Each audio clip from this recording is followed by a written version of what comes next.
Hey everyone, in this video I'll show you how to add background music to YouTube video. Let's get started. First, open the CapCut app, then here tap New Project and select the YouTube video you want to edit.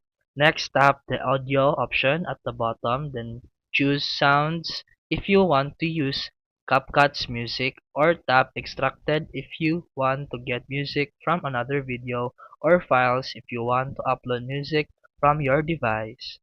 After that, select the music track and tap the plus icon to add it to your video. Here, you can adjust the position of the music by dragging it on the timeline, and you can also adjust the volume by tapping on the audio and selecting volume. Once done, just tap export button at the top right to save your video with background music and upload it to YouTube.